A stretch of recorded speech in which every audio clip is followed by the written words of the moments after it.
Hello students, NK Mittal law class में आपका स्वागत है। मेरा नाम निधि मित्तल है। आज हम यहाँ पर बात करेंगे सीआरपीसी के तहत,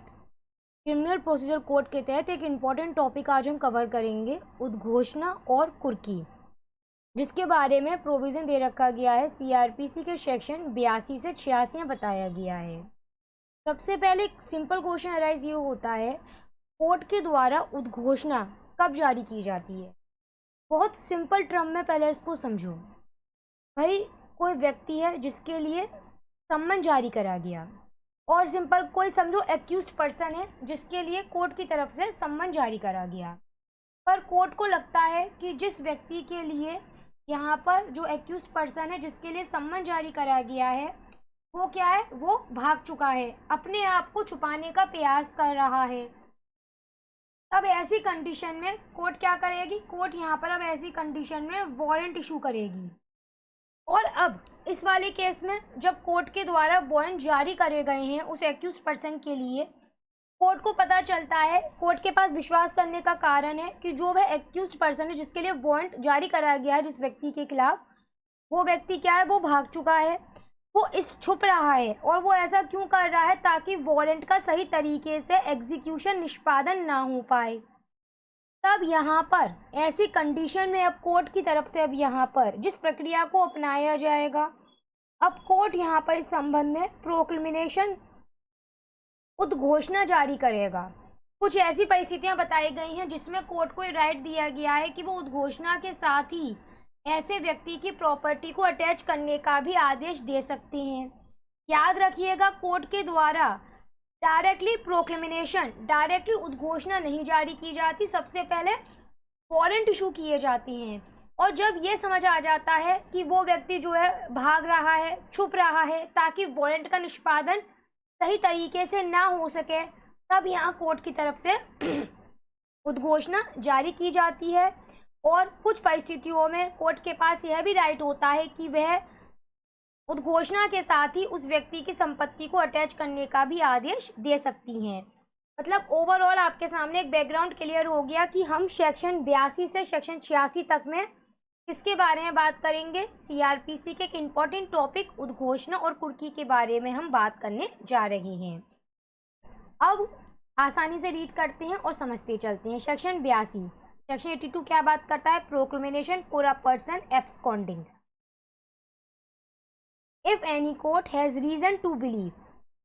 भाई, एक बात बहुत सिंपल मैंने बताई थी अभी आपको, जब किसी व्यक्ति के अगेंस्ट वारंट इशू हो चुका है और यहाँ पर जिस व्यक्ति के खिलाफ वारंट इशू हुआ है उसके बारे में कोर्ट को यह पता चलता है, कोर्ट के पास ये विश्वास करने का कारण है कि जो ऐसा व्यक्ति है वो एब्सकॉन्ड हो चुका है, भाग चुका है, ऐसा व्यक्ति अपने आप को जानबूझ के छुपा रहा है। और ऐसा करने के पीछे उस व्यक्ति का मकसद क्या है कि जो वारंट उसके अगेंस्ट जारी हुआ है उसको सही तरीके से निष्पादन ना करा जा सके। अगर यह साबित हो जाता है, कोर्ट को अगर ऐसा लगता है, तब कोर्ट के पास ये अधिकारिता है कि कोर्ट अब यहाँ इस संबंध में एक उद्घोषणा, रिटन प्रोक्लेमेशन जारी कर सकते हैं उस व्यक्ति से जिसके खिलाफ इस प्रकार की उद्घोषणा जारी की जाएगी। उससे कहा जाएगा कि जो भी specific time period, specific place उसे बताया जा रहा है, जो स्पेसिफाइड टाइम उसे बताया जा रहा है, वह उस टाइम और उस प्लेस पर उपस्थित हो। यहाँ पर जो स्पेसिफिक टाइम पीरियड उसे बताया जाएगा वह नॉट लेस देन 30 डेज, जिस दिन से इस प्रकार की उद्घोषणा की जा रही है उससे नॉट लेस देन 30 डेज होना ज़रूरी है इस संबंध में। ये वाला भी एक क्वेश्चन कई बार एमसीक्यू में पूछा जाता है। अब जो उद्घोषणा जारी की गई है वो किन तरीकों से पब्लिश की जाएगी, तो इसके बारे में सेक्शन 82 के सब क्लॉज 2 में बताया गया है। जिस जगह पर, जिस भी गांव में जिस व्यक्ति के खिलाफ उद्घोषणा जारी की गई है, वो व्यक्ति जिस गांव में रह रहा है या किसी टाउन में रह रहा है, उस जगह का कौन सा प्लेस जो बहुत ही कॉमन प्लेस है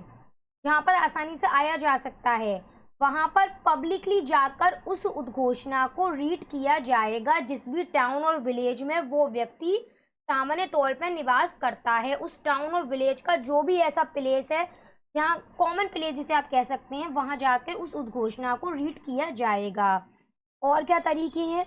जिस जिस व्यक्ति के खिलाफ इस प्रकार की उद्घोषणा जारी करी गई है, उस व्यक्ति का जो गांव है, जो उसका शहर है, उस गांव और शहर में उसका जो घर है जहां पर वो सामान्य तौर पर निवास करता है, जो भी उसकी हाउस स्ट्रीट है, वहां पर उस जगह जाकर भी उस उद्घोषणा को एफिक्स कर दिया जाएगा, लगा दिया जाएगा, ताकि सामान्य तौर पर भी उसे उस बात की जानकारी हो सके। इसी के साथ कोर्ट के पास यह भी अधिकार है इस संबंध में कि कोर्ट अगर चाहे तो वो एक कोर्ट हाउस है, जो कोर्ट होता है, वहां पर भी वो इस संबंध में उस का जो कोर्ट का जो कॉमन प्लेस है, common part of court house है, वहां पर जाकर भी वह उस उद्घोषणा की एक प्रतिलिपि वहां पर भी वो एफिक्स करवा देंगे। द कोर्ट में also if it thinks fit direct a copy of proclamation to be published. और भी क्या तरीके कोर्ट अपना सकता है? कोर्ट अगर चाहे तो इस संबंध में जिस जगह वह व्यक्ति सामान्य तौर पर निवास करता है, उस जगह का जो न्यूज़पेपर है, जो वहाँ उस जगह का डेली न्यूज़पेपर है, उस डेली न्यूज़पेपर में भी उस उद्घोषणा की उस कॉपी को पब्लिश करवाया जा सकता है। ऐसा करना कोर्ट का विवेकाधिकार बताया गया है। A statement in writing by the court issue a proclamation to the effect that proclamation was duly published on a specific day in the manner specified in clause 1 of subsection 2। subsection 2 के अंतर्गत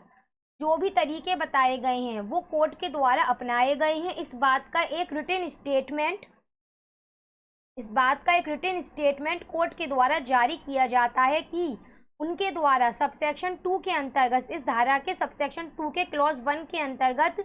जो भी provision बताए गए हैं वो उन्होंने अपनाए हैं। उनका यह स्टेटमेंट अपने आप में ही एक कॉन्क्लूसिव एविडेंस के रूप में माना जाएगा, जो कि अपने आप में इस बात का सबूत होगा कि रिक्वायरमेंट्स ऑफ दिस सेक्शन की सेक्शन के अंतर्गत जो भी रिक्वायरमेंट्स थी वो सभी यहाँ पर फुलफिल कर ली गई हैं, और यह जो उद्घोषणा है वह बताए गए ऑन सच डेट पर उद्घोषित करी गई है, पब्लिश करी गई है। Where a proclamation published under subsection 1 is in the respect of a person. अब एक बात याद रखना, जो उद्घोषणा सबसेक्शन 1 के अंतर्गत पब्लिश की गई है, अगर वह उद्घोषणा किसी ऐसे व्यक्ति के लिए पब्लिश की गई है, वो व्यक्ति जो कि किस प्रकार के ऑफेंस से पनिशेबल है, जो कि यहाँ पर बताए गए हैं, और ऐसा व्यक्ति जो है जो उसको स्पेसिफिक टाइम और स्पेसिफिक प्लेस उसको बताया गया था उद्घोषणा के तहत उपस्थित होने का,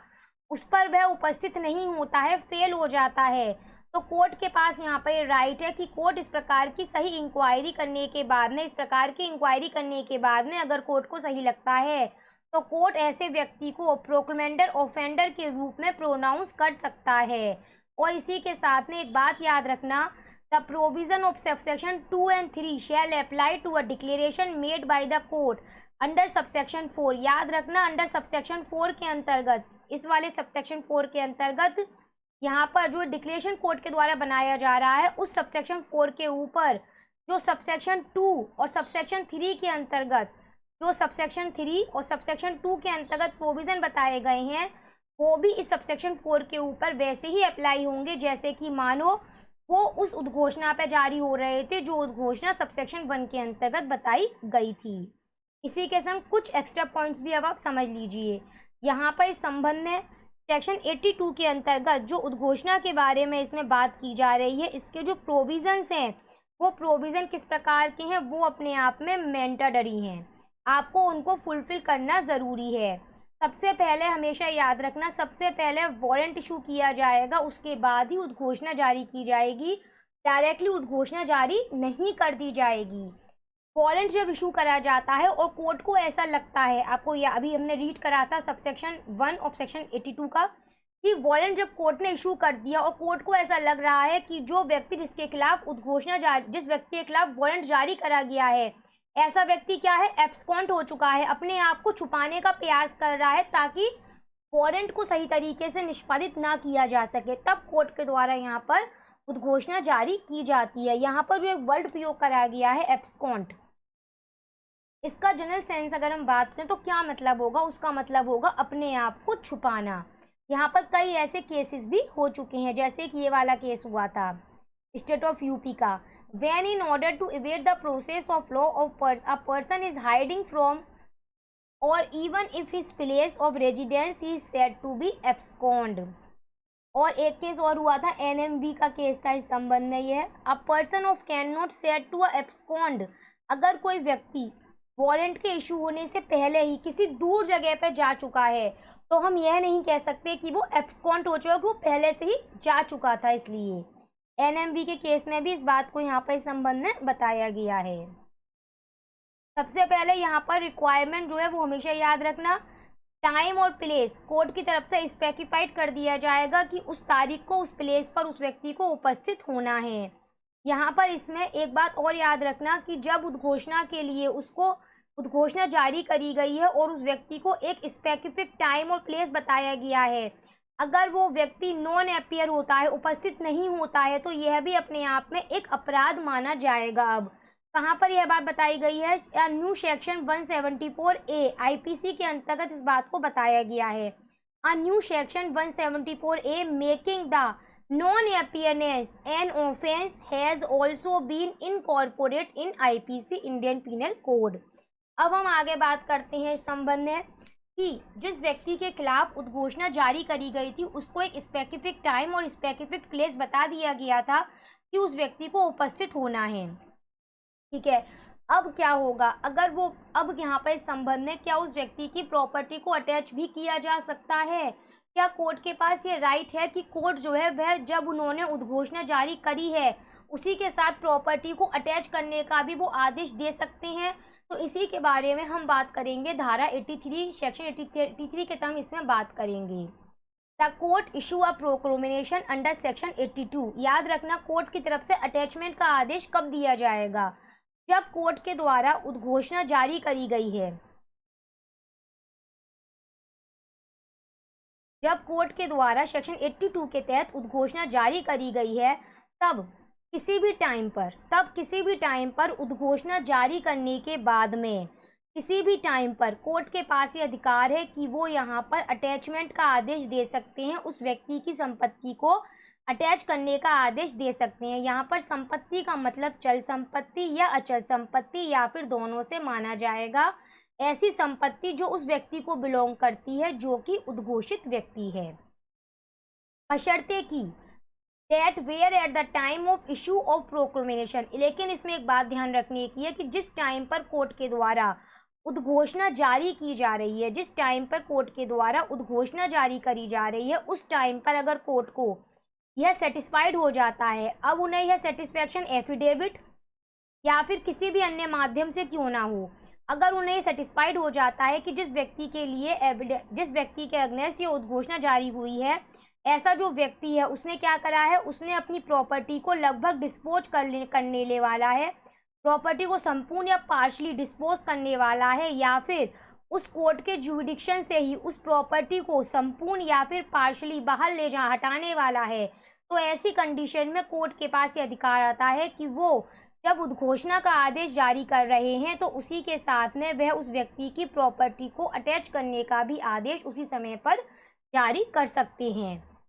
Such order shall authorize the attachment of any property belonging to such person within the district in which it is made। एक बात याद रखना,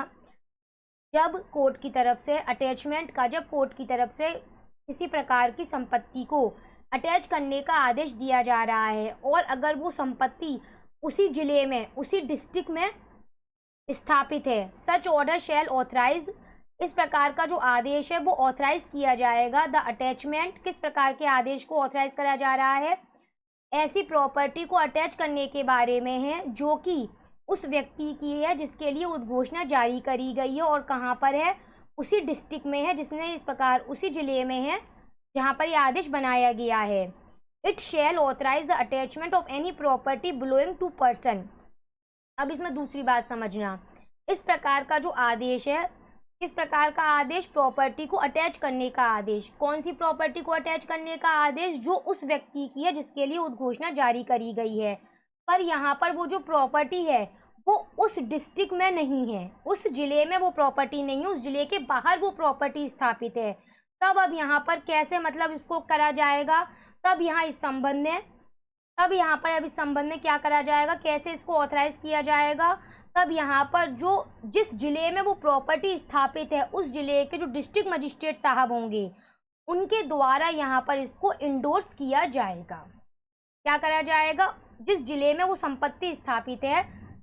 उस जिले के डिस्ट्रिक्ट मजिस्ट्रेट के द्वारा वहां पर उसको इंडोर्स किया जाएगा इस संबंध में।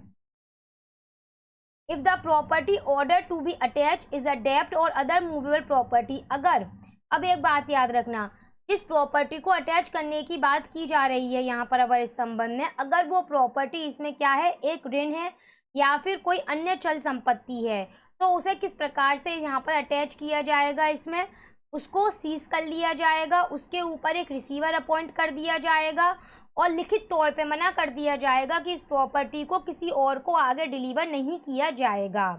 ठीक है, अब या फिर इनमें से कोई भी, इनमें से सभी को अपना लिया जाएगा अटैच करते समय सभी प्रक्रियाओं को, या फिर इनमें से किसी भी दो मेथड को,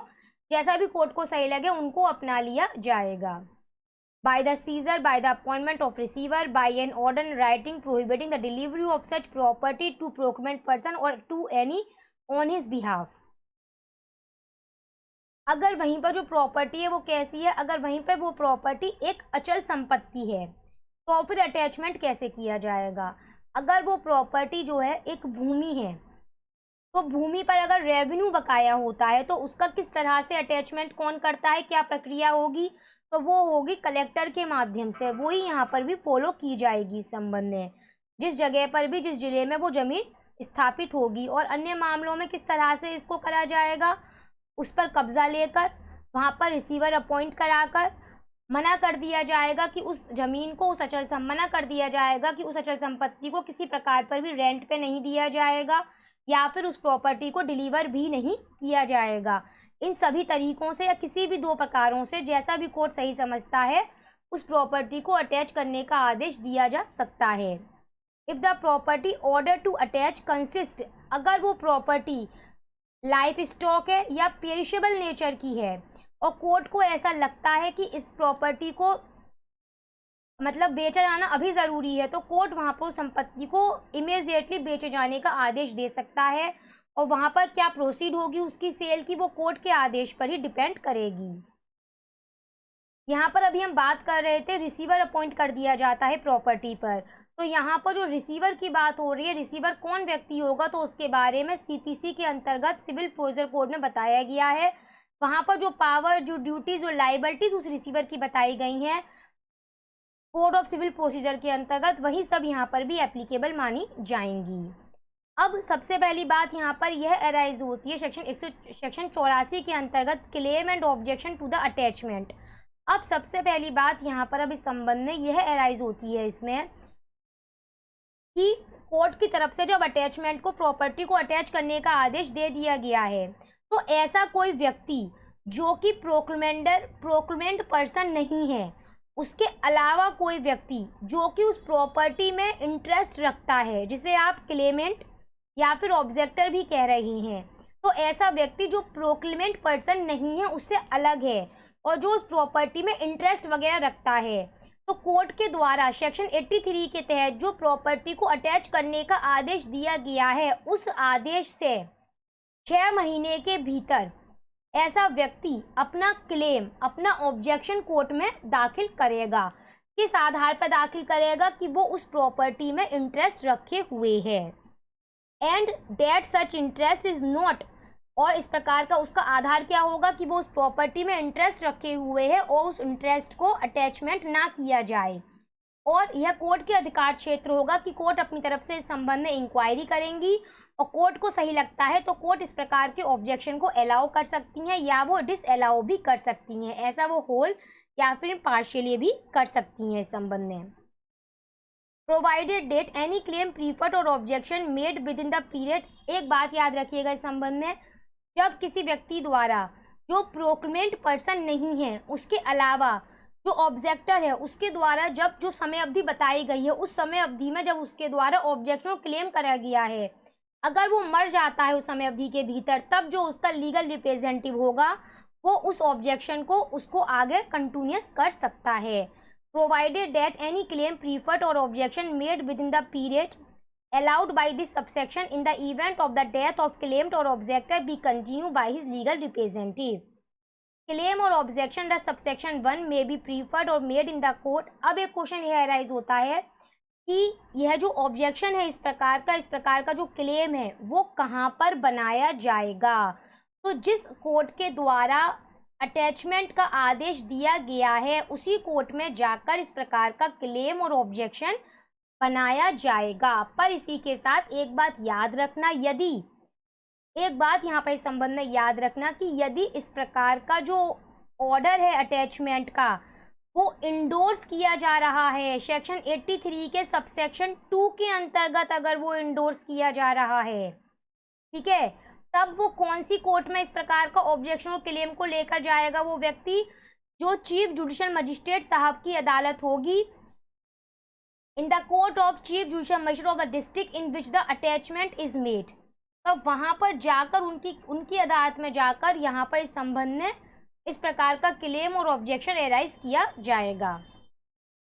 every such claim or objection shall be inquired by the court in which is preferred or made. जो भी क्लेम, जो भी ऑब्जेक्शन कोर्ट के सामने आए हैं उनको इंक्वायरी करा जाएगा। कौन सी कोर्ट के द्वारा उनको इंक्वायरी करा जाएगा? जिस कोर्ट में इसको बनाया गया है इस प्रकार का ऑब्जेक्शन और क्लेम, उनके द्वारा उसे इंक्वायरी किया जाएगा। इसके साथ में एक बात याद रखना कि जब court of chief judicial magistrate साहब की कोर्ट में जब इस प्रकार का ऑब्जेक्शन और क्लेम बनाया गया है तो यहाँ पर इस प्रकार के मामले को, ऑब्जेक्शन को किनके द्वारा इंक्वायरी की जा सकती है? तो उनके पास ये अधिकार है कि अगर वो सही समझते हैं तो वो इस प्रकार के मामले को डिस्पोजल करने के लिए किसी सबऑर्डिनेट मजिस्ट्रेट को भी दे सकते हैं। Any person whose claim or objection has been disallowed. अब एक क्वेश्चन अराइज ये होता है कि जिस व्यक्ति द्वारा इस प्रकार का क्लेम और ऑब्जेक्शन किया गया था उसका ऑब्जेक्शन और क्लेम जो है वो डिसअलाउ कर दिया गया है। अब ऐसा डिसअलाउनेस होल या फिर पार्शली कैसे भी हो सकती है। अब वो व्यक्ति क्या करेगा? तो जिस दिन उस व्यक्ति का क्लेम वगैरह इस प्रकार का, तो जिस दिन कोर्ट की तरफ से इस प्रकार का आदेश दिया जाता है,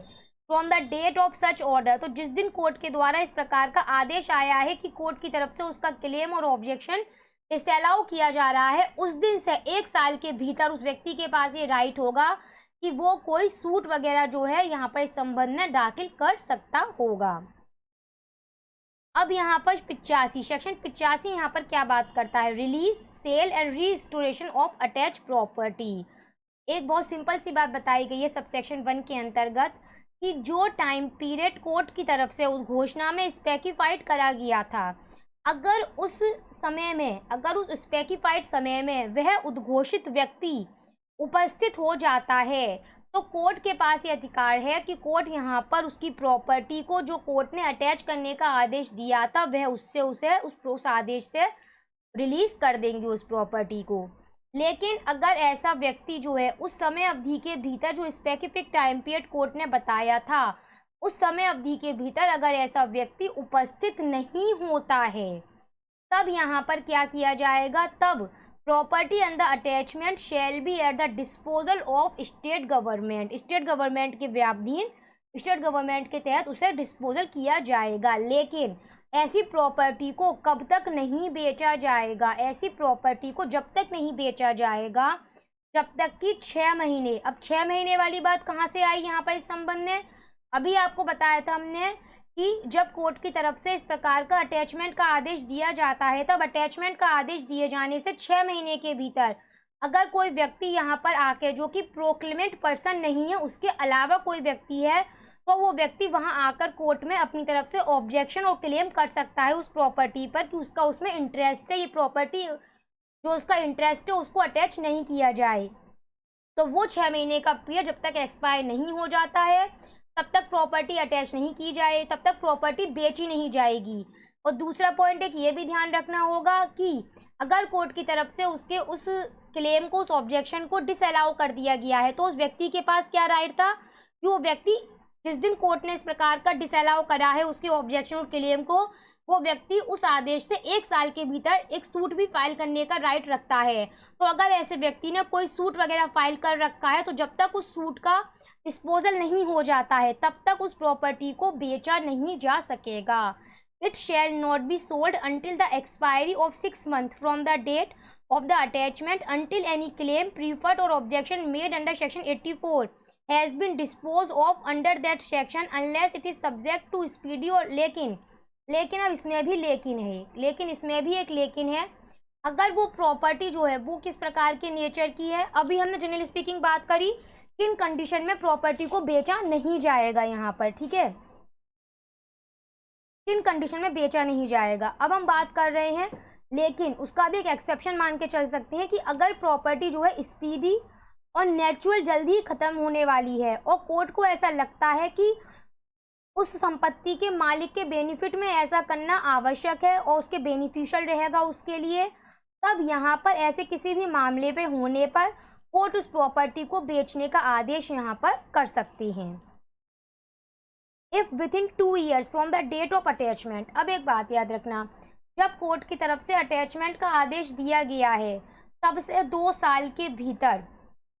वो व्यक्ति any person whose property is or has been at the disposal of the state government under subsection 2 appear,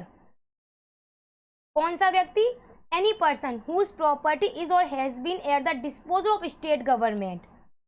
under subsection 2 appear हो जाता है कहाँ पर, कोर्ट के सामने अपने आप आ रहा है या फिर उसको लाया जाता है कोर्ट के समक्ष इस संबंध में, ठीक है, कौन सी कोर्ट के समक्ष लाया गया है, जिसके द्वारा प्रॉपर्टी को अटैच करने का आदेश दिया गया था उस कोर्ट के समक्ष लाया गया है, या फिर ऐसी कोर्ट जिसके पास में the court to which the such court is subordinate and prove the satisfaction, और ऐसा व्यक्ति कोर्ट के सामने आकर क्या सेटिस्फाइड कर रहा है, क्या साबित कर रहा है कि वो व्यक्ति जो था भागा नहीं था, उसने खुद को छुपाया नहीं था, ऐसा कुछ भी नहीं था कि वो नहीं चाहता था कि वारंट को निष्पादित ना किया जा सके, उसने ऐसा कुछ नहीं किया था, बल्कि उसको तो इस प्रकार की उद्घोषणा की कोई जानकारी ही नहीं थी इस संबंध में, वरना वो खुद उस स्पेसिफाइड टाइम पीरियड में आ जाता, उसको ऐसा कुछ पता ही नहीं था उस टाइम पीरियड के बारे में भी। Such property if the same has been sold, अब एक बात समझना, अगर ऐसी कोई कंडीशन अराइज होती है तो जो ऐसी प्रॉपर्टी है, अगर ऐसी प्रॉपर्टी बेच दी गई है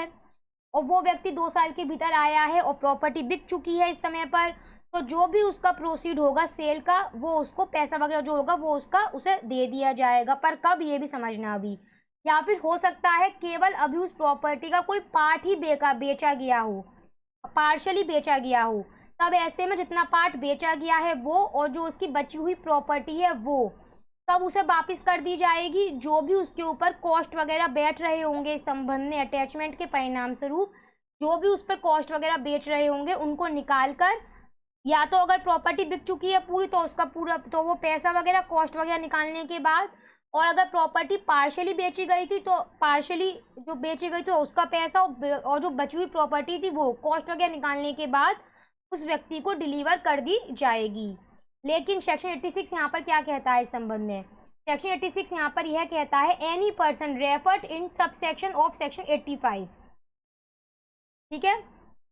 सेक्शन 86 यहाँ पर क्या कहता है कि अगर यहाँ पर कोई व्यक्ति है जो किस बात से एग्रीव्ड है कि उसको उसकी प्रॉपर्टी को डिलीवर करने से मना कर दिया गया है, या फिर जो उसका प्रोसीड ऑफ सेल निकल रहा है वो डिलीवर करने से उसे मना कर दिया गया है, तो उस व्यक्ति के पास अब क्या अधिकार आएंगे, उस व्यक्ति के पास आएंगे कि वो अपील कर सकता होगा। किस प्रकार, कहाँ अपील करेगा, to the court to which appeal ordinary live from the sentence of the first mention court, तो वो व्यक्ति वहां जाकर इस संबंध में अपील कर सकता होगा।